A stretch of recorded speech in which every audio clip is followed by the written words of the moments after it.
Chérie, good morning. Allô? Oui, good morning. Sorry. Ndagukanguye.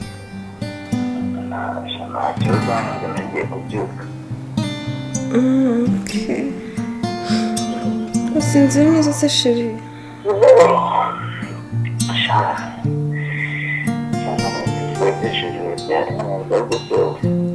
Ça va. Nanjye mbese neza. Nari nguhamagaye ngo wibutse gahunda dufitanye.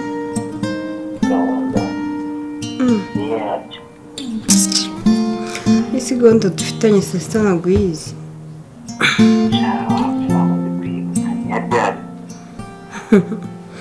Ntabwo ejo twavuganye ko turi busangire nonshi uyu munsi.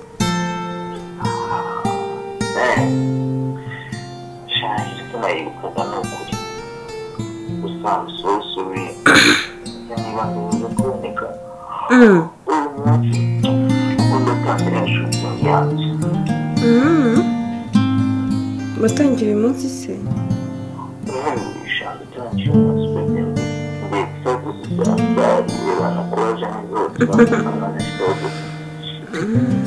Ntacyo courage ngo tuzabonana niva muri trip.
Chérie, please, mbabarira wigenda. Basi mu mwanya ngusobanurire, sibyo? Umva mbabara nta kintu nshaka kuvugana nawe, sibyo? Chérie, nukuri kw'Imana ari amaherena wabonye, na mushiki wanjye yari yaje kunsura. Nukuri. Ngwande? My sister. Your sister. Mushiki wawe asigaye azaga gukuriramo amaherena hano? None se yaje ansaba ko ashaka gukora shower. None se nari kumwangira? Asigaye aza ko. Cut! Good job, good job. Good job. Acting fresh, muri context fresh, ibintu ni neza. Utundi tuntu tw'utwerazi ndi kugenda mbona tuzagenda tudukosora buhoro buhoro. Gusa for now, you're doing a good job. Na script yaje twayisomye neza no bizaba ari neza cyane. Birafasha. Oya, script yo ntimugira ikibazo by next week. Nzabaha script ku buryo buri muntu ibintu akina byanditse arara birepeta apana uko nguko turi kuza mukina ibintu mudafite. Ya ni byiza ariko nyine byadufashe unatwibukije neza story. None umunsi twabonye script bikadufasha kuza turi tayari nguko ni ibintu bimeze. Ni story ariko apana za story zindi zisanzwe. Ni iri based kuri true story. Ni abantu babiri. Umuhungu witwa John n'umukobwa witwa Ornella. John ni umunyakuri cyane pe ariko Ornella ntago byumva even though nubwo Ornella nyine ari umuntu urakara cyane arusha uburakari John. Hari ikintu mutumva nuko tugomba kuyikina iyo niyo context ya filme turi gukina. Ariko byaba byiza nanone tufite ama script tukajya dutaha tukayasoma tukaza gukina twanarepese ibyo tugiye gukora. Nababwiye ko mugomba gukina ibintu mbabwiye. Buri sene tugiyeho murajya mukina ibintu mbabwiye. Muri kumva? Go! Action! Afande. Ya. Abantu ko batari kwitabo ntibamenye ko dushaka kubafata. Nabyo byashoboka.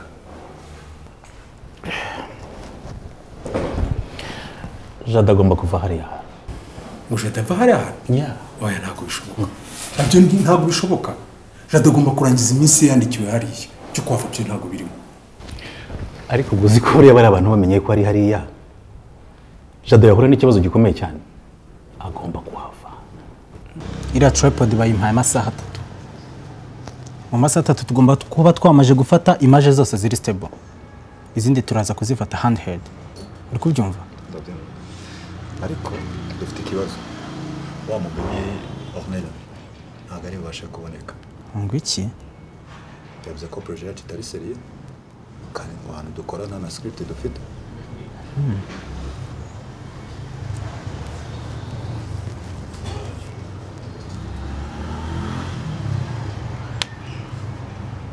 Akoze n'ikindi. Uriya mukobwa uri kuri boom agomba kuyivaho agakina Ornella. Byavamura. Bigomba kuvamo. Usaze gukina. Abikine cyangwa bigende bitagomba gukina.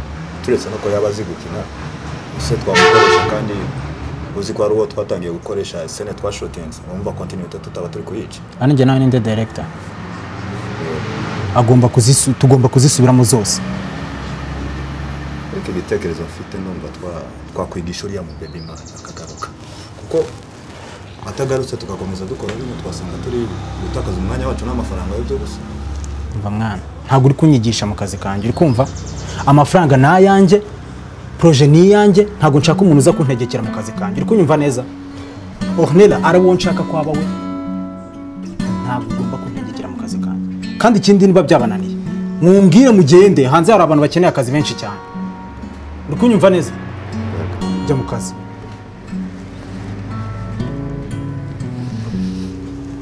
So guys, ibintu birahindutse. Tugiye gutangira kuri ijya scene ya 4. Hama wowe Vanessa ugiye kuba Ornella. Gwero mwe. Iki? Gahunda zahindutse.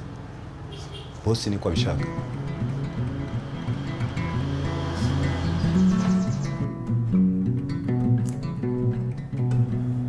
Reka ngiye basi mubashe kuganira. Ugenda ujya he? Aregaruka ahangaha. Neza ni inshuti yawe. Nawe uri nk'umukobwa wanjye mufata nk'umwana wanjye. Ngwino ufashe neza kumvisha neza ibintu yakoze. Neza wambabaje. Neza wambabaje. Ako se mama ndakubabaje nte?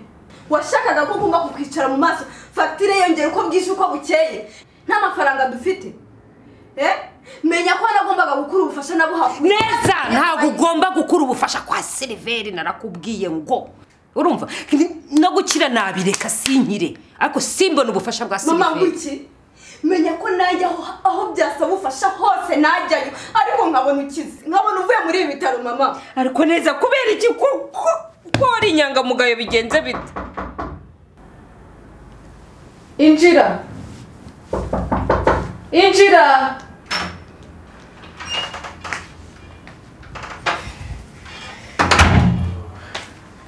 Yoka nyindi. Yondishimye kabisa kuba mubonye. Mama mumeze mutese. Rwanda. Kanyine mumeze mutese. Wallahi. Hase wowe hano habwiwe n'iki? Ntabwo nari kuhayoberwa hano. Cyagiye nahise nkurya inyome ko mimba nahabonye nyine tubwo ntabwo hari kunja bukungo have mu mutwe. Ariko niyo mpamvu nyise nahise mamenya ku kanya.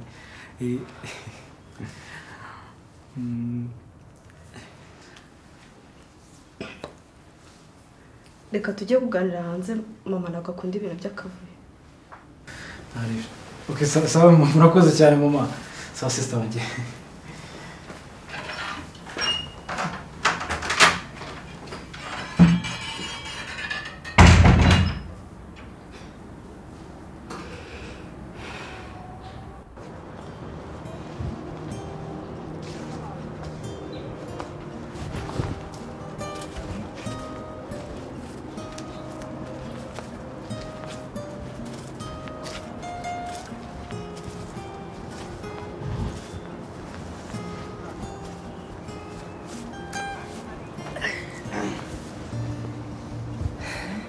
Sister wanjye nyine uyu munsi turaza kuva hano nyine turaza gutaha gusa nyine nizere ko mufite iminsi mikeya namwe sawa twista asemane ko ndeba uri kure cyane ukubera ndi hano mva ngubwire Jado harya si Jado ni Jado kumbura cyibuka n'izina ryanjye wallahi site biranshimishije kweri okay mva ngubwire ndako nta mwanya njya mbona w'ibi bintu pe nta mwanya njya mbona kuganira n'abantu yego twaramenyanye ni byiza ariko ibintu byo kuza wicara muganira nta mwanya njya mbibonera nifite ibibazo byinshi mu mutwe mfite ibibazo bya mama hariya mfite ibibazo byinshi nta mwanya mfite pe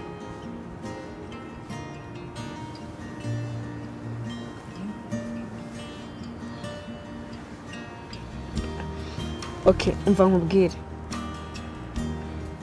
ntabwo nari ngamije kukurakaza nta nubwo nari nshaka kukubabaza ahubwo nyine nashaka kugira ngo asubwo rusiko narakaye ba nawe ndi kumwe nawe ntago narakara sister wanjye umva nyine humura mfite iminsi mike hano nkitaye n'uyu munsi nako nkanitaye humura rero ntawe uzongera kugustress ntago nzongera kabisa iminsi mike mfite iminsi n'uyu munsi wonyine ariko ejo bundi uje none ngo ugiye gutaha harya viye ntago muzi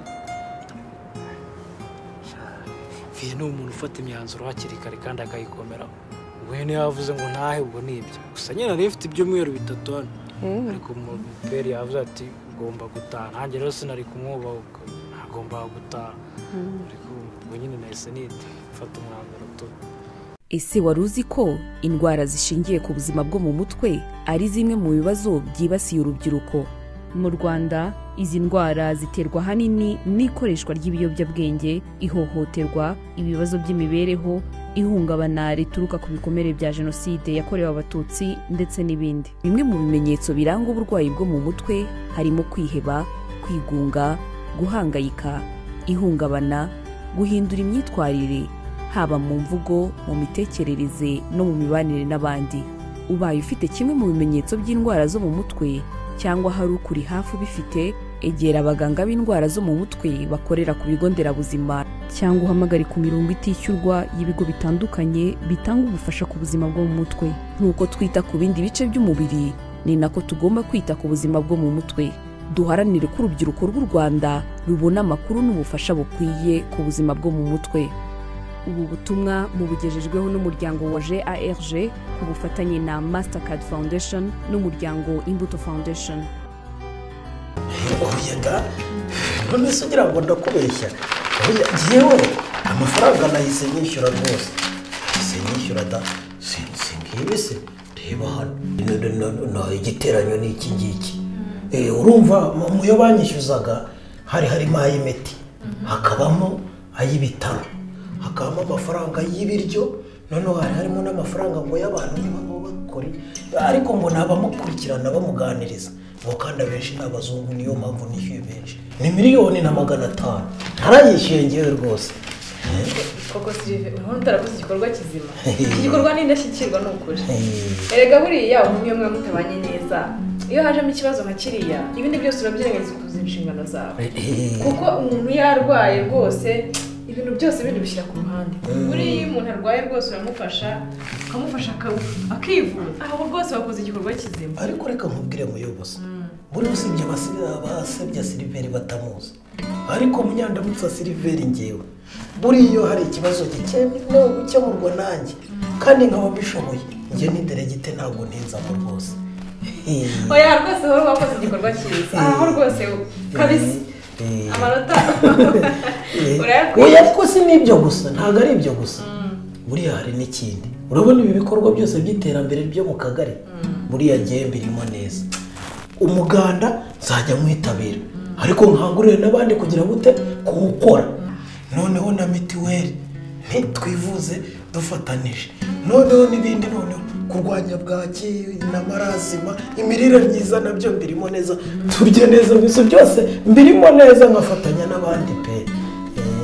Sylvie kabisa kuyamashyi z'aminduka nziza. Ahubwo hari akandi kabazo nari mfite kandi nkumva nta wundi wagakemura cyangwa se wambonera igisubizo atari mwebwe nk'abayobozi, ko nasanze nta wundi wakagiraho amakuru usibye ubwenge namwe b'abayobozi urabona hari abantu bagira gutya bagakundwa kandi cyane rwose ugasanga babakunze babimariramo kugira ngo babaze biriya bintu bigeze kuvuga bijyanye no kuba umugabo yashaka abagore benshi. Abadepite n'abasenateri bacu ntacyo barabivugaho. ariko mugabo umuti w'amenyo kuko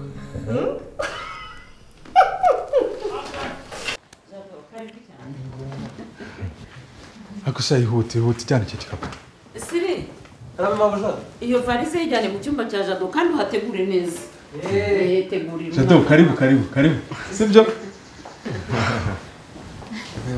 Karibu Jado. Mama kabisa. Ndishimye cyane. Mama nanjye ntabwo wakumva ukuntu nishimiye ngiye nishimye kukurusha.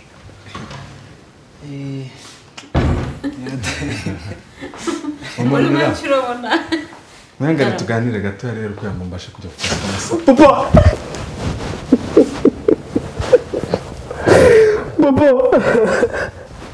Jado. Papa nukuri nakwigize mabara papa. Nta kibazo. Papa naguteje abantu papa. Papa narakusuzuguje, narakwandagaje papa ariko mabara nakwigize. No, it's okay. Papa ntabwo yarigeze ibyo bwenge byabinteraga papa. Humura n'agakombe. Genda wicare. Papa mbwira neza ko mbabarira nibwo mera neza. Ndakubabarira rwose kandi narakubabariye kuva kera. Papa nakubabariye. Ndakubabarira rwose Jado, genda wicare.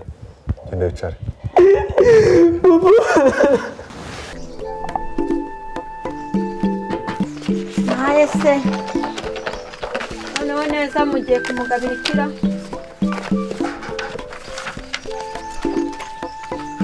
Ariko papa ne koko umuntu w'umugabo ungana ngawe ufite ibiro ngibyawe abantu bose bubaha bamushukisha ibiryo bino byo mu masafuriya agahita agaba imitungo yose akabura urushete n'agafiriti. Agafiriti na burushete wowe sigiye mbikugurira iryo joro ryacuze iki?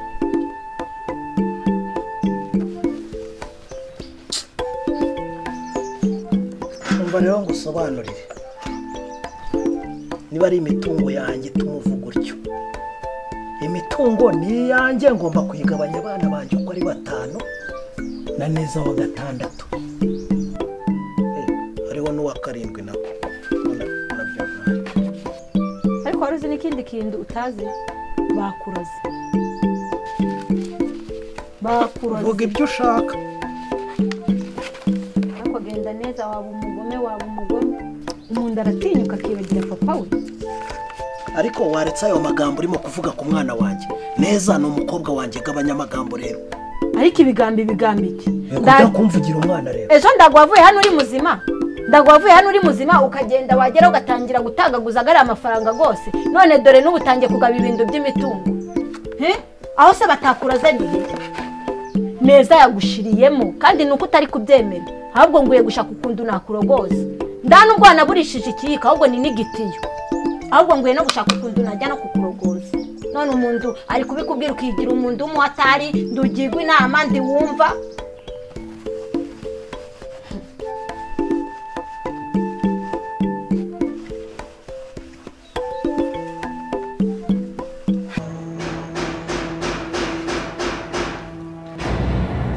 Ntabwo uzi ibyo Ruraruvera uri kudukina ariko Ruraruvera ugenge rirarikadenge ndarikoma uzabureba. Mana Jadari wabo cyangwa uri kubeshya? Ndakubwiye ngo rirarivengeye ngomba kurikoma ku buryo rizanabibwira n'umwuzukuru wacu rikaribwira n'abuzukuruza. Buriya noneho ntago azi dogitwari we ntago azi ariko uriya muvuye ndamukoma nyumve. Nagira ngo mbashimire rero ko mwitabiriye kino kiganiro. Ibiganiro bidufasha kuba twakongera kwitekerezaho tukabasha kurwanya ibiyobyabwenge mu gihe cy'uyu munsi n'igihe kizaza. Ni ukuvuga ngo rero iyo umaze kwitekerezaho bigufasha kongera kugira imbaraga muri wowe no gutuma dufata ingamba zo kuba twava mu biyobyabwenge. ndagira ngo rero mbabaze akabazo k'amatsiko. nta kibazo. None se muri mwe nta muntu wigeze wumva afite impamyi yo kuba yakongera kunywa ku kamogi cyangwa ka heroine? fata gita ndagaswe mva muga ntakobeshye yewe nijoro nashatse gusimbuka igipangu byonyine nari nkumbuye abajama banjye ngo njye kwirigara nkamura imyotsi nk'ibiri. aho ntubeshye we dusa nk'abahushe kuko nanjye rwose byanjemo kenshi cyane numva nshaka gusanga abandi bagenzi banjye n'ubundi twikomereze bwa buzima bwacu bwo gusoma agatabi. Jado wowe ngo bimeze bite? ngewe se muga akagiye mba numva nyine ubu ngubu utakizanye cyangwa se twahitwanya ari ugushaka utuntu tudushyushyu tuvuguta hafi aho ngaho nitwo tunera atake nyine izo wahizanye ubu ngubu ntabwo nakubeshya kabisa. birumvikana nagira ngo rero mbabwire ko abantu mwari mwarasabitswe n'ibiyobyabwenge kugeza ku rwego rwo hejuru nk'amwe. ni ukuvuga ko ugerageza kwishyiramo imbaraga kandi ukagerageza kurwana nabyo igihe wumva bigusunikira kongera kumva wabikoresha, ukagerageza kwishyiramo imbaraga zituma utandukana nabyo. babwiye nk'icya mbere ukishyiramo kumva yuko ibintu byo kuba wasimbuka urupangu ukavuga uti reka mbe ntuje uyu munsi ugasiba ejo bundi ugasiba wakumva ushaka kurura kotsi ukavuga uti reka mbe ntuje mbyivanemo gake gake ugenda usubira mu buzima busanzwe. ni ukuvuga rero ni ugufata ingamba zihamye kandi tukagerageza koko kumva ko ibiyobyabwenge ari ibintu bidakwiriye kandi muri kugenda mubijyamo neza ukurikije n'uko mwaje gukomera rwose urabona ko nta kibazo muzatsinda. dukomeze rero tugerageze tubisohokemo amahoro kandi izera ko tuzatsinda pe. Uyu mwaka umuryango Imbuto Foundation urazirikana imyaka 20 umaze ushinzwe. Uyu muryango watangijwe na nyakubahwa Madame Jeannette Kagame ufite gahunda yo gukora ibikorwa bitandukanye bijyanye no kubaka ubumenyi, ubufatanye n'ubushobozi mu muryango nyarwanda. Iyo imbuto itewe neza ikuhirwa kandi igahabwa inkunga yose ikeneye, irakura ikavamo igiti cyiza cy'inganzamarumbu. Iki nicyo gitekerezo ngenga uyu muryango ugenderaho kuva washingwa.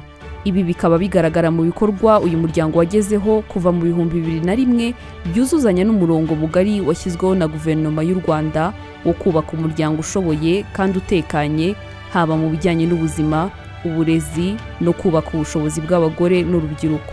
Ni muri urwo rwego Imbuto Foundation yateguye uruhererekane rw'ibikorwa n'ibiganiro byo kuzirikana urugendo rw'imyaka 20 harimo kureba umusanzu Imbuto Foundation yagize ndetse no gutekereza ku cyerekezo cy'umuryango mu kuba umusemburo w'impinduka mu buryo burambye hifashishijwe insanganyamatsiko igira iti imbuto itoshye ejo haganje. Muri uru rugendo iby'umuryango Imbuto Foundation uzirikana wabigezeho ku bufatanye bw'inzego za leta, abikorera, abafatanyabikorwa mu iterambere, imiryango igamije iterambere ry'urubyiruko n'amahuriro y'abafatanyabikorwa n'abagenerwabikorwa. Imbuto itoshye ejo haganje.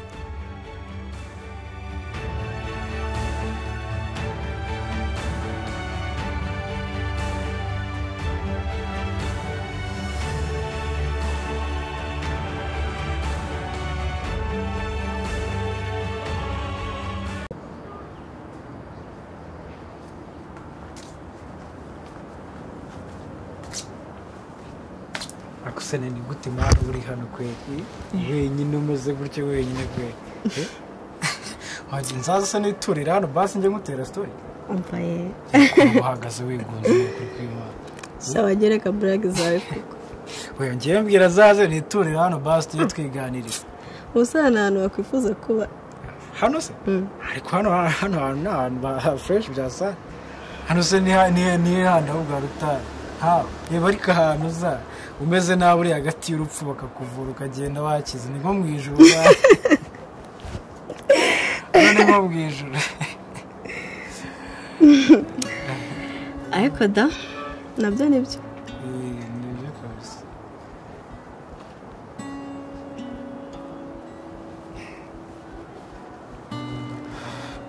mama ameze ate se ameze neza hari aho ari koroherwa buhoro buhoro sawa none niba ari koroherwa twagiye tukamutera agapisi noneho niba ari koroherwa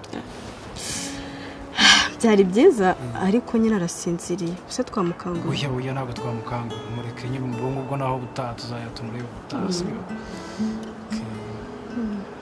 noneho njyewe papa ari hariya reka ngende nihute kuko yanyica natinze ubwo nyine tuzabonana ubutaha sibyo sawa nta kibazo sawa nta kibazo tu sawa nsezera urakoze sawa nta kibazo ntarive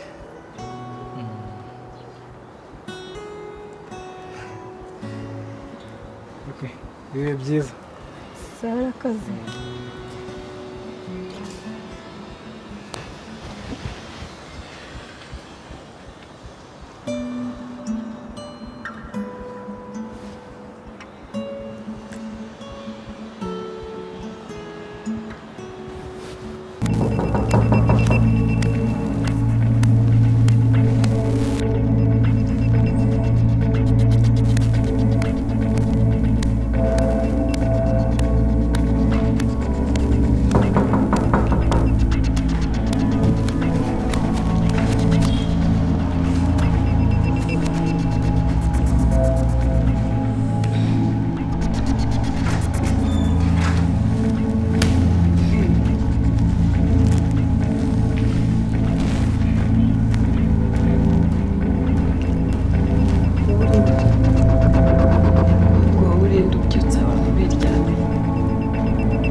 Johnston Sherry bwana hari girlfriend wagushaka ngo nde ngo Sherry wawe ra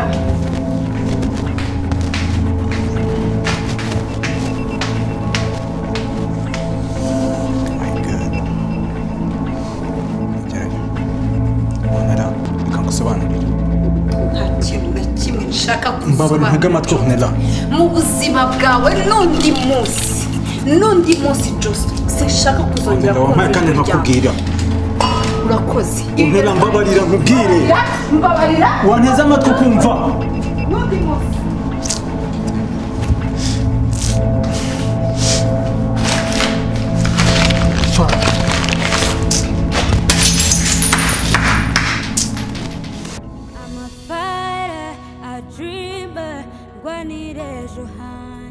nkomeza intambwe ndahabona ejo si kera ejo si kera ejo si kera ejo si kera